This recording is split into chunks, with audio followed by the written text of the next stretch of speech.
She heard the door not quite shut, and through the gap Lynette Hale heard her own wedding undone for the third time, before anyone had troubled to tell her it was happening at all. She stood in the corridor in her second-best muslin, a basket of white ribbon still over her arm, and did not move. Because moving would have meant being seen, and being seen would have meant being pitied, and pity was the one coin she had never learned to spend. She would remember, afterward, counting the black and white tiles under her feet while she listened, 11, 12, 13. The way her father had taught her to count coin, evenly, so the hand does not shake. She did not yet know that this was only the third postponement, and that a fourth was coming, and that the fourth would cost her the folded gown, the cottage, and very nearly the man himself. Inside the study, Sir Robert Ainsworth's voice was low and careful, the voice of a man reading aloud something he wished he were not. "Michaelmas is 11 weeks off, Your Grace. Your father's will is explicit. Unmarried past your 30th birthday, the Fenmore lands pass out of your hand entirely to the nearest kinsman standing. You have delayed this wedding twice already. A third delay, on the back of 2, will set the whole county wondering why a duke cannot bring himself to the altar with a woman he claims to love. I am aware of the calendar, Robert. Then you are aware it does not care what you have discovered, or half discovered, or merely suspect. It simply arrives." There was a silence long enough that the basket grew heavy on her arm. When the Duke spoke again, his voice had gone quiet in the particular way she had learned to dread. The stillness he wore like armor when something had cost him more than he meant to say aloud. "Send word to the vicar. 3 weeks. Not this Thursday. And Miss Hale? I will tell her myself." He did not tell her himself, not truly, and that was the shape of the whole business, understood by her standing in the corridor before he ever came to find her, that the man she was to marry would rather carry a weight alone across a room than set it down where she could see its size. She had known him 8 months. She had loved him, she thought, for at least 6 of them, though she had never once said so aloud, because he had never once asked her to, and because the arrangement between them had been built, from its very first hour, on a different vocabulary altogether, a vocabulary of ledgers and bargains, in which love, if it existed, had not yet been entered as a line. She set the ribbon down on the hall table, corner to corner, the way she set down everything, the way her father had taught her to close a book that still had truth left in it, evenly, without slamming, so that nothing important got creased. Then she went to find Mrs. Betts, because a woman could not stand in a corridor forever pretending she had not heard what she had heard, and because there was, after all, a wedding to unmake for the 3rd time. And someone would have to write to the flower man in the village before the roses arrived for nothing. She had got as far as the 2nd stair when he came out of the study behind her, and there was no pretending then that she had not been standing exactly where she had been standing. "Lynette," she turned. He looked, she thought, like a man who had been awake since some hour with no clock on it. "Your Grace, you heard. I heard enough arithmetic to do the rest myself." She kept her chin level. It cost her something, and she made certain it did not show, because showing it would have been its own kind of asking, and she had promised herself, the first time this happened, that she would not ask twice. "I can explain none of it tonight," he said, "and very little of it at all, and I am aware that is no answer, and I am asking you regardless to let it stand as one for 3 weeks more. That is what you asked in June. And in April. I know what I asked in April. Then you will forgive me if I do not clap my hands at the sound of it a 3rd time." She said it gently. She had never once, in 8 months, raised her voice to him, not for want of temper, but because she had learned early that quiet cut him deeper than shouting ever could, and some low, ungenerous part of her was glad of that. Tonight, I am not asking what it is, Julian. I have asked 3 times and been handed silence 3 times, and I have grown tired of the shape of my own asking. I am only telling you that a woman can be patient or she can be a fool, and I begin to suspect I no longer know which one I have been. Something crossed his face then, quick as a bird through a window, gone before she could read it entire. He closed his hand around the signet ring on his smallest finger, the old habit he had, turning it once, as though checking it were still there. 3 weeks, he said again, and it was not quite a plea and not quite an order, and she understood, watching him, that he believed with his whole grieved heart that silence was a mercy he was doing her, when in truth it was only a bill he was leaving her to settle later, with interest. She did not answer that. She only inclined her head. The small correct motion Lady Augusta had drilled into her the first winter she came to Harrow Hall, with 2 trunks and her father's account book, and nothing else, and went down the last stair to begin, for the 3rd time, the quiet, humiliating labor of writing round to say that the wedding would not, after all, be Thursday. She found Mrs. Betts in the linen room, counting pillow slips with the ferocity of a woman who counted things so she would not have to feel them. "Postponed," Mrs. Betts said, before Lynette had opened her mouth, and did not look up. "I can always tell. You get very straight in the shoulders. 3 weeks. He say why. He never says why." Mrs. Betts set down her count and looked at her properly then, the way she did perhaps twice a year, when the household nonsense fell away and only the 2 of them were left in a room. "I have kept this house since before he could walk it without falling, Miss Hale, and I will tell you what I know of him, which is more than his own aunt knows.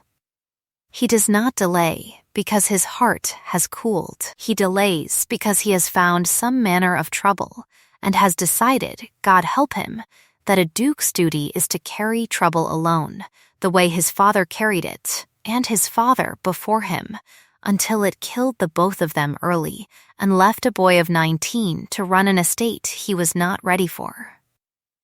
It is not you he is protecting himself from. It is you he is protecting." That is a very generous reading of a silence. Mrs. Betts, it is the only reading I have found that has ever once proved wrong about him. It had begun, all of it, 8 months before, on a Tuesday, over a column of figures that would not reconcile. Lynette had come to Harrow Hall the winter after her father died, when the little apothecary shop in Little Aldern had been sold to pay what debts a good and careless man leaves behind him, and Lady Augusta, the Duke's aunt, had wanted a companion who could read aloud without stumbling, and add a bill without a slate. Josiah Hale had kept the parish accounts for 30 years alongside his powders and his tinctures, and he had taught his only daughter arithmetic the way other fathers taught daughters embroidery, patiently at the kitchen table, by candlelight, with a saying he repeated so often it had worn a groove in her, the way water wears a groove in stone. Every entry balances, in the end, he used to say, if you have the patience to find its pair. She had not known, that first winter, what use such patience would ever be to her, beyond keeping Lady Augusta's household books straight.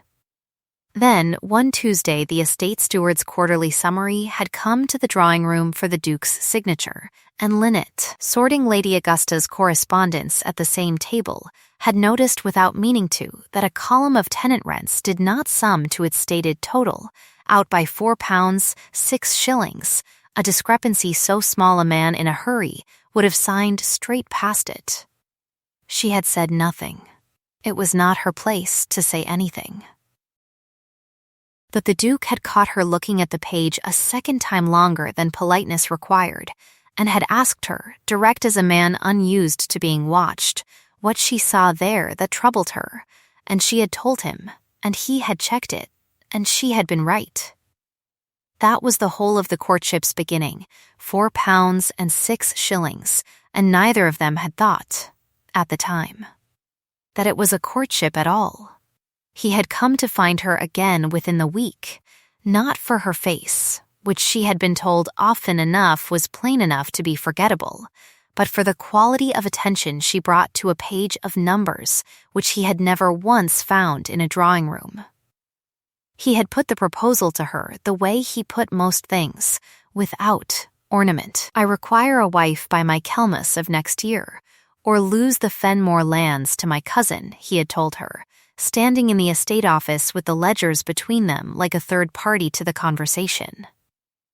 "I do not offer you romance, Miss Hale, because I do not know that I have any left in me to offer, my parents having spent what I had of it in the dying, rather early and rather badly. I offer you a household of your own, freedom from want for the whole of your life, and a husband who will never once mistake you for a fool, which I understand is not nothing in your circumstance."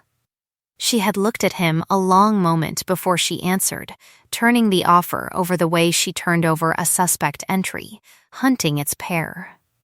"That is a very tidy bargain, Your Grace. I wonder you have not been besieged with acceptances. I have had several. I found none of them tidy. Most young ladies of my acquaintance require to be told they are loved before they will be told they are wanted, and I have found I can manage only the second, honestly.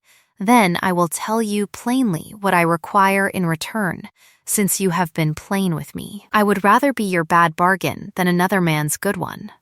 If I marry you on these terms, I will not be managed like a household account, entered and forgotten.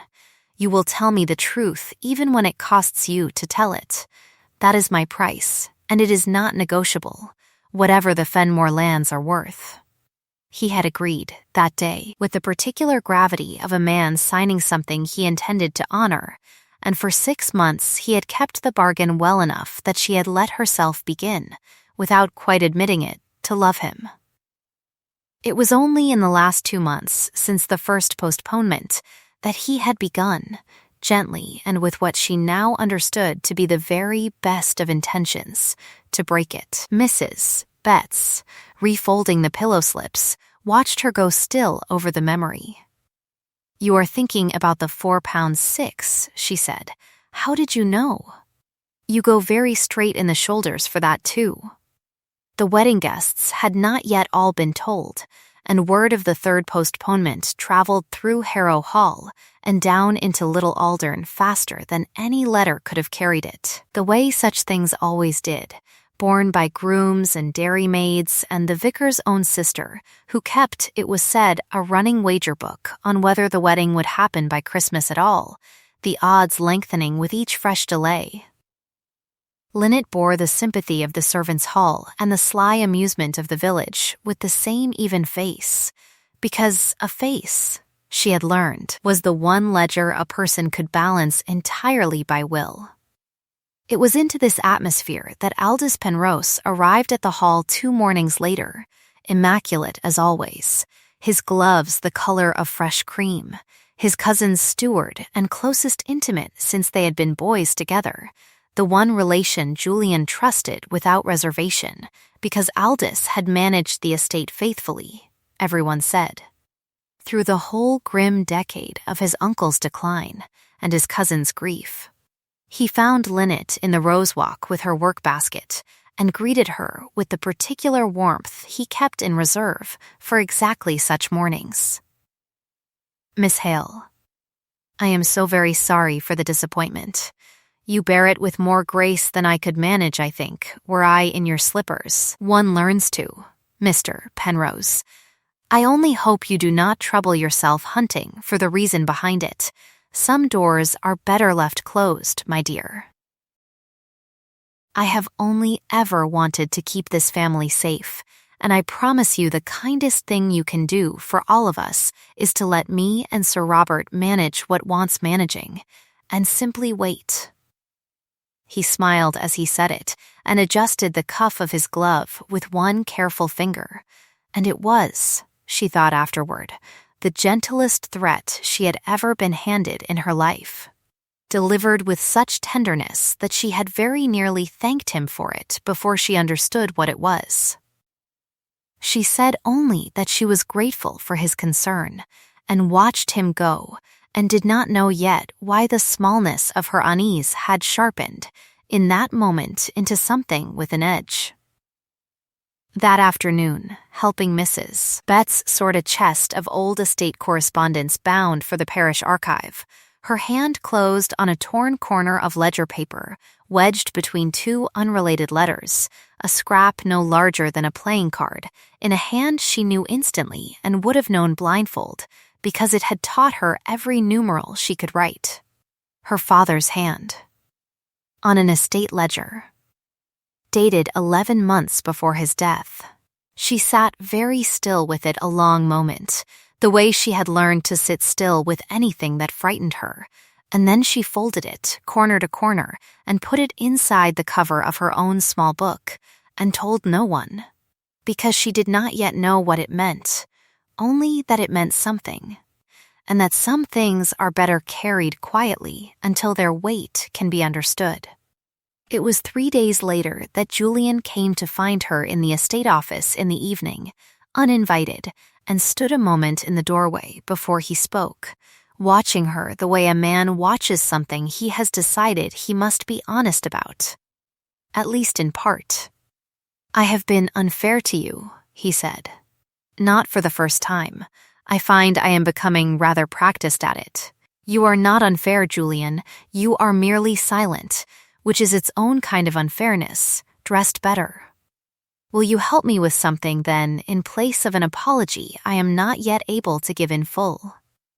He set the Western tenant rolls on the desk between them, the very rolls whose arithmetic had first drawn his eye to her 8 months before, and she understood, looking at them, that he was handing her the one language in which he knew how to be honest, even when he could not yet be honest in words.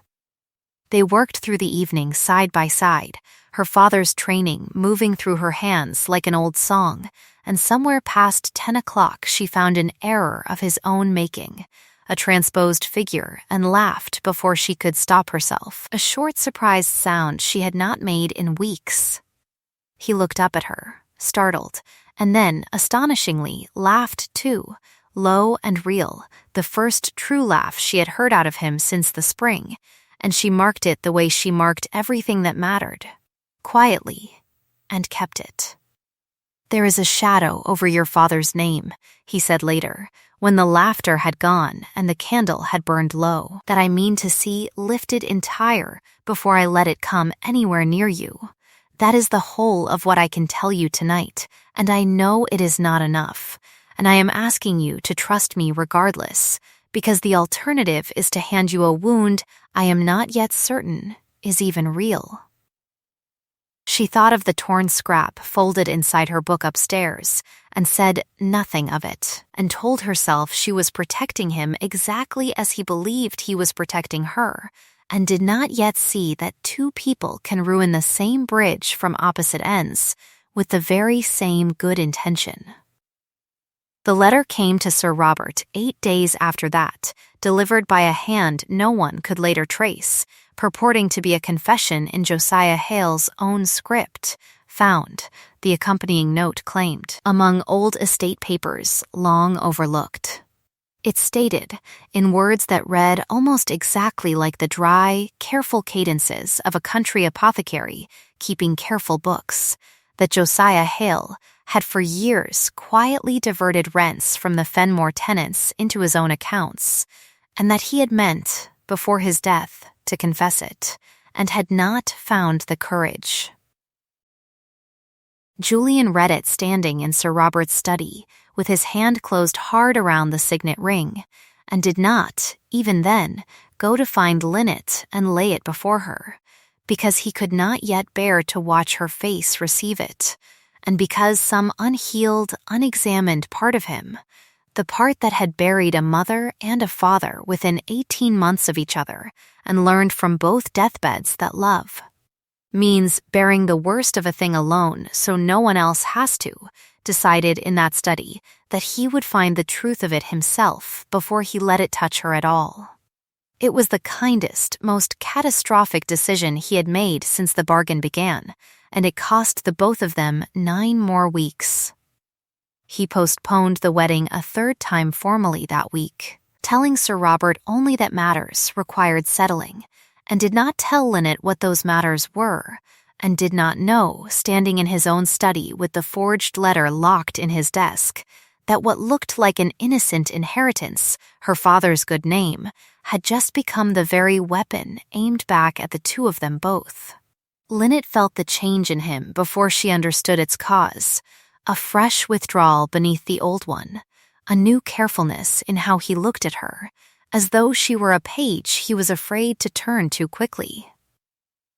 She asked him twice what had altered, and was twice told nothing had, in a voice too even to be believed, and on the second occasion, walking back through the long gallery afterward, she came upon Aldous Penrose waiting for her with an expression of such rehearsed sorrow that she knew, before he spoke a word, that he had been waiting there on purpose. "Miss Hale, I wonder if I might speak plainly, where my cousin cannot bring himself to. Please, there is a difficulty concerning your late father's dealings with this estate, a serious one, which I have labored to keep from spreading beyond this house out of regard for you, though I confess it grows harder daily to contain. I have come to offer you a kindness, though I fear you will not hear it as one at first. £500 settled quietly upon you, and passage arranged to a cousin of your own choosing in whatever county you like. If you would consent to release my cousin from this engagement before the difficulty becomes a scandal, neither of you can survive. He is too honorable to ask it of you himself. I am not burdened with quite so much honor, and so I ask it in his stead, for both your sakes." She looked at him a long moment and thought of her father at the kitchen table with his patient candle, and of the torn scrap folded in her book upstairs, and felt something in her go very cold and very clear, the way a column of figures goes clear the instant you see where the error truly lies. "You are offering to pay me, Miss Penrose, to disappear. I am offering to spare you both a great deal of pain." "No," she said, and it cost her everything she had not to let her voice shake, because £500 was more money than she had seen in her whole life, and the offer of a quiet exit after 3 public humiliations was in its own way the kindest trap she had ever been shown. "I will not be paid to vanish, Miss Penrose, from a house I have done nothing to disgrace.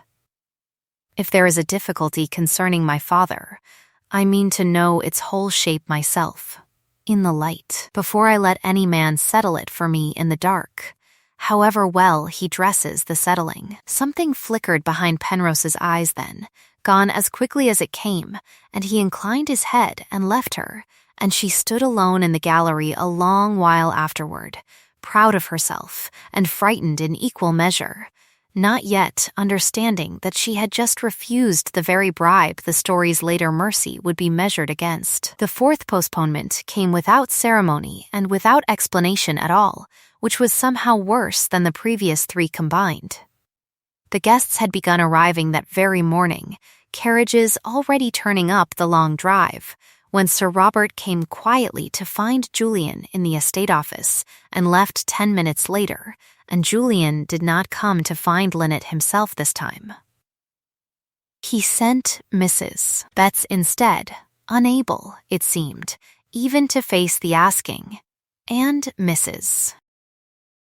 Betts stood in the doorway of Lynette's room with a face gone entirely without its usual dryness, and said only, "It is postponed again, my dear. He has not told me why. He has not told anyone why. I am so very sorry."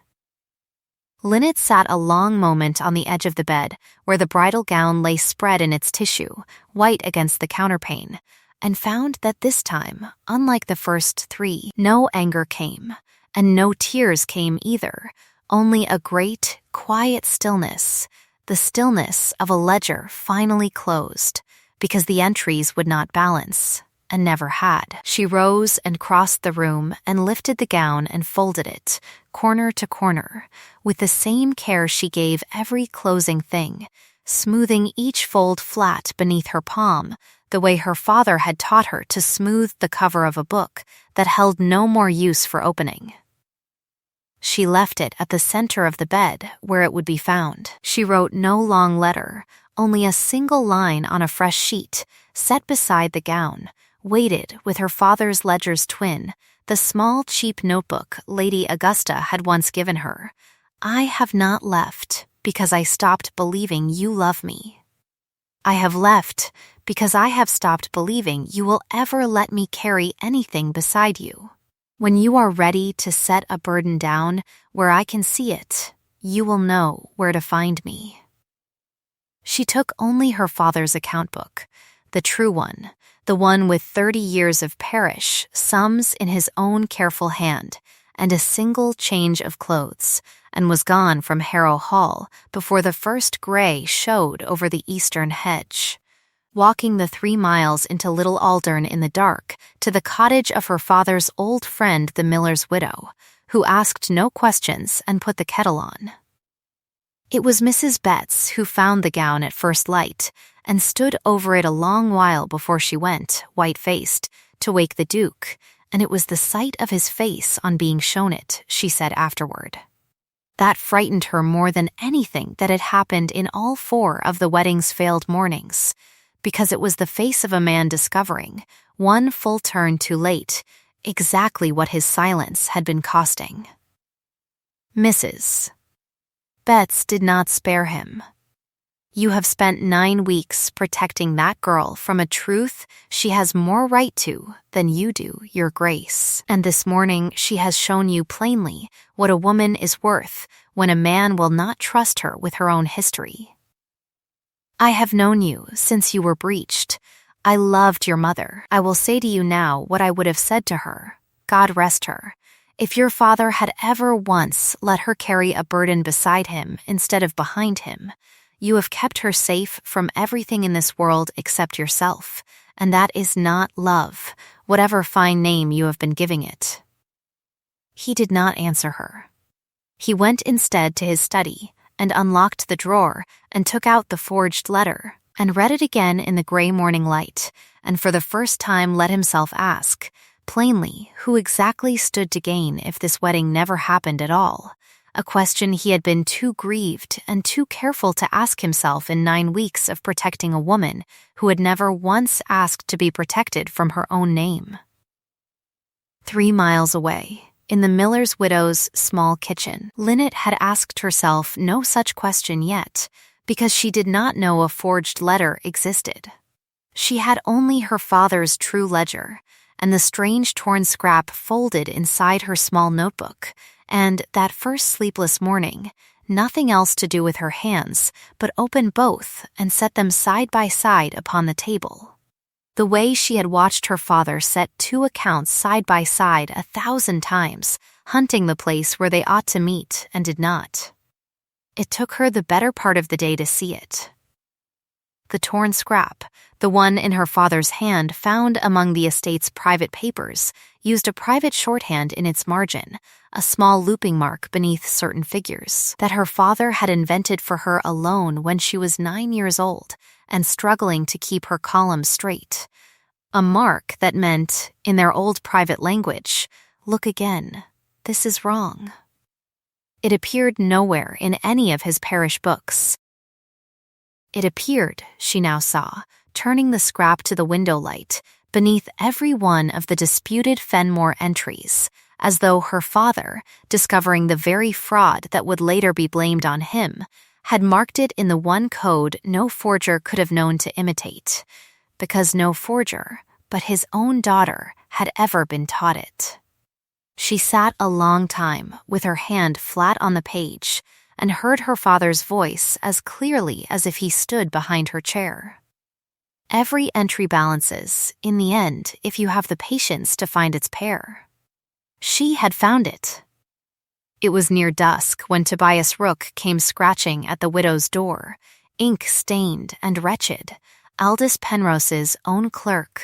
of 5 years. A young man Lynette had exchanged perhaps a dozen words with in her life, and stood on the step twisting his cap and saying he had heard from a groom where she had gone, and that he could not sleep another night with what he was carrying. She let him in. He would not sit.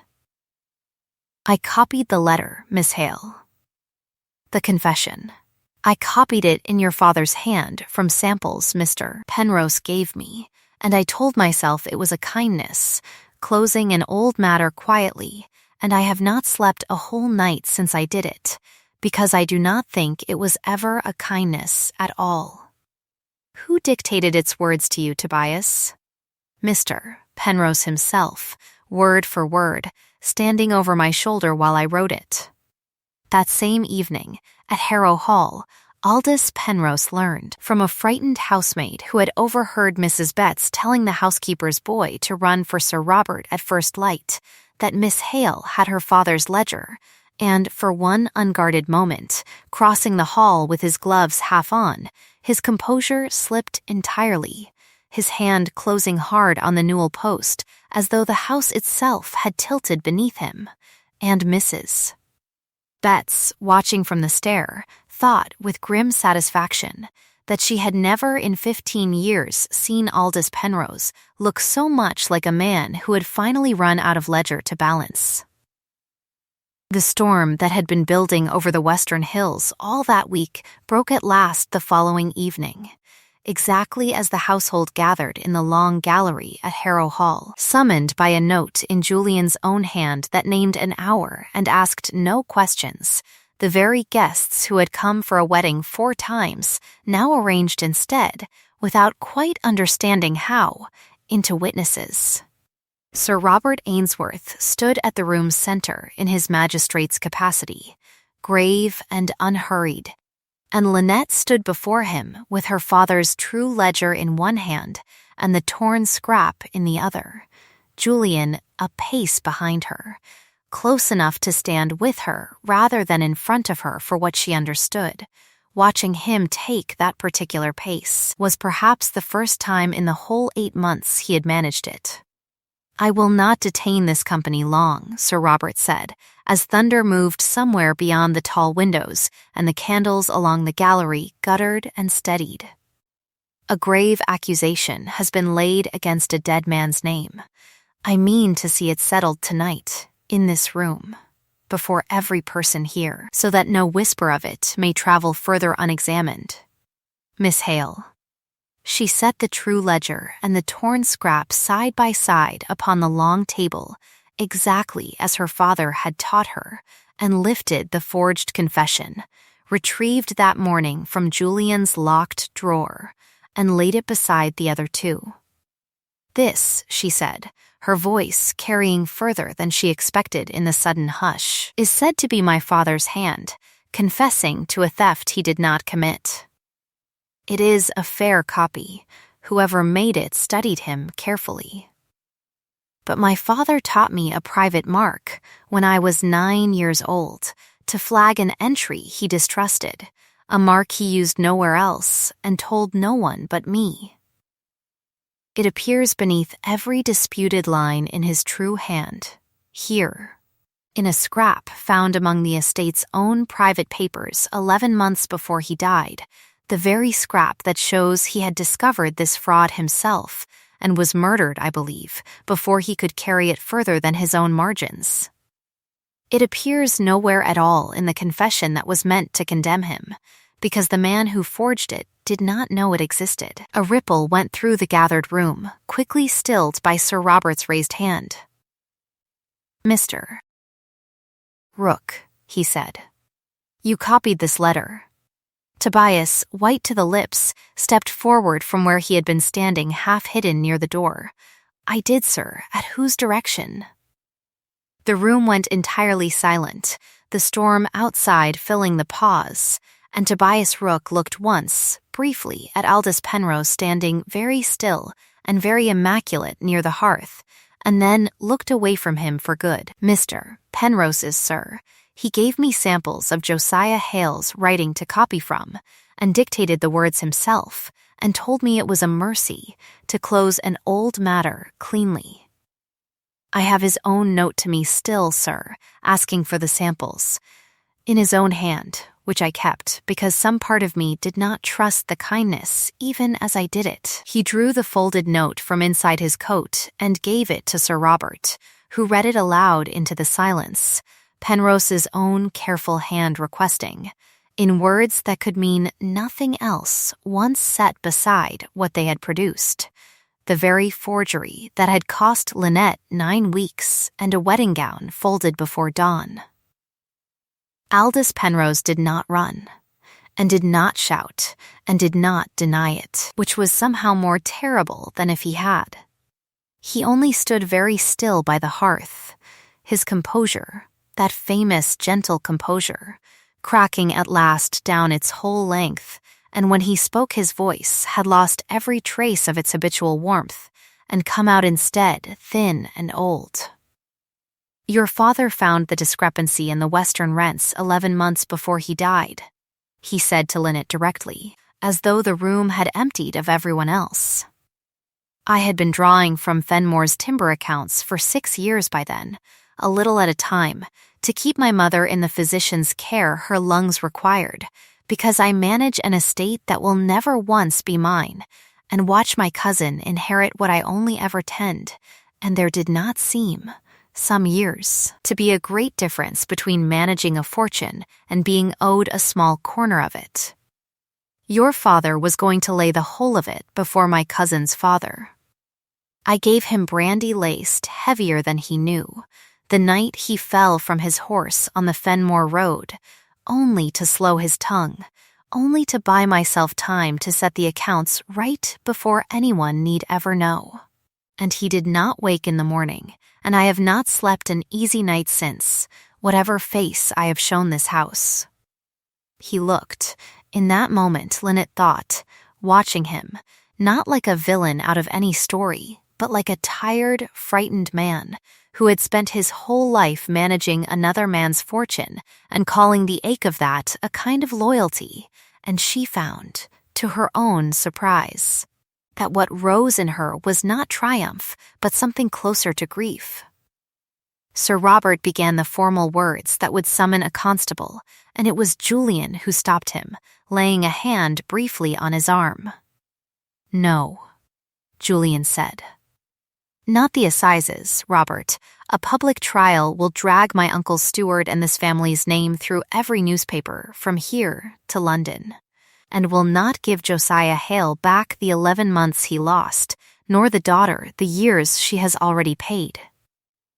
Aldous will make full restitution to the Fenmore tenants from whatever remains to him, will resign the stewardship tonight, and will take passage abroad within the fortnight on a settled allowance sufficient to keep his mother comfortable and not 1 shilling more. He will not return to this county while I hold it. That is mercy enough for what he has done, and more, I think, than he expected, and it is offered for the tenant's sake and Josiah Hale's name, not for his. Penrose's face, hearing it, did something complicated and unguarded, grief and shame, and something almost like relief moving across it together, and he bowed once, to Lynette particularly, a small broken motion, and said nothing more, and was led from the gallery as the storm outside began, at last, to ease. It was very late, the guests dispersed, the candles burned low, when Julian found Lynette alone in the estate office where the whole business had first begun, standing over the 2 ledgers still lying open on the desk. I owe you every apology a man has words for, he said, and I find, now that the hour has come, that I do not know which to offer first. You might begin, she said, not turning, by telling me why you never once let me carry any of this beside you, when I asked you for exactly that 8 months ago in this very room.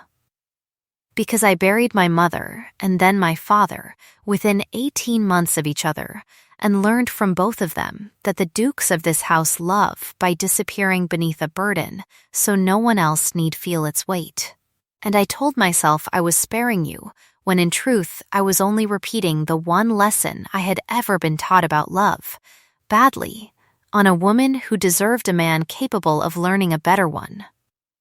He crossed the room and stood before her, and did not reach for her hand, waiting instead to be permitted. I am not offering you Fenmore now, Lynette, nor a rescue from any scandal, because there is no scandal left to rescue you from, and no deadline left to force my hand, Michaelmas or no Michaelmas. I am asking you to marry me because I cannot any longer imagine a ledger of my own life that balances without you in it, and because you were never, whatever I let you believe these past 9 weeks, my bad bargain. You were the only sum that ever came out whole. She looked at him a long moment, the way she had looked at the tenant rolls the very first Tuesday, hunting for the pair of an entry, and found, this time, that she did not need to look very long at all. Then you had better ask me properly, she said, since you have never yet managed it without a ledger between us. Will you marry me, Lynette Hale? Not for Fenmore. Not for my name, only because I have asked you to, and because I find I would rather be poor and honest beside you than a duke of anything at all. Alone, yes, she said, and it was, after 4 failed mornings, remarkably simple to say.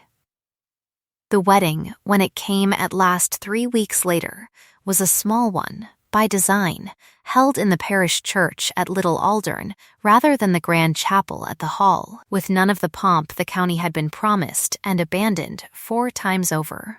Mrs. Betts wept openly through the whole of it, and denied afterward that she had wept at all. Lady Frances Odell, who had once been spoken of as the more suitable match, and had carried a season's worth of cool gossip about the engagement's repeated collapse, came uninvited to the church door, stood through the ceremony at the back, and sought Lynette out afterward to say, plainly and without excuse, that she had been wrong to repeat what she had not troubled to verify, and wished her, sincerely, every happiness the county had so nearly cost her. She left the district within the year for a quiet, well-suited match near Bath, and was not spoken of unkindly in that house again.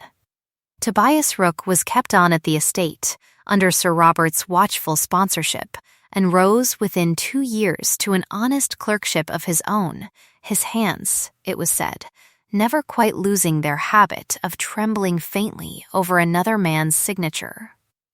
Aldous Penrose's letters came twice yearly from the continent, brief, correct, unanswered by Julian, and read quietly and alone by Lynette, who could not, in the end, entirely close her heart against a man who had once loved a mother enough to ruin himself keeping her comfortable, however badly he had gone about it. Josiah Hale's true ledger was given a place of honor in the estate library beside the family Bible, and it was there, a year later, almost to the day, that Mrs. Betts found Lynette one September evening, heavy now with a child not yet come, teaching a village girl of 9 her sums at the very same desk, the same patient cadence in her voice her father had once used at a kitchen table by candlelight. Through the open window a bird was singing in the last of the light, a small brown bird with a russet breast that had nested in the ivy outside that window every summer since the wedding, and Julian, coming to find her as the dusk came down, stood a moment in the doorway watching her exactly as he had stood watching her the very first Tuesday, and thought that he had never once, in all his life, imagined a ledger could hold so much happiness and still balance true.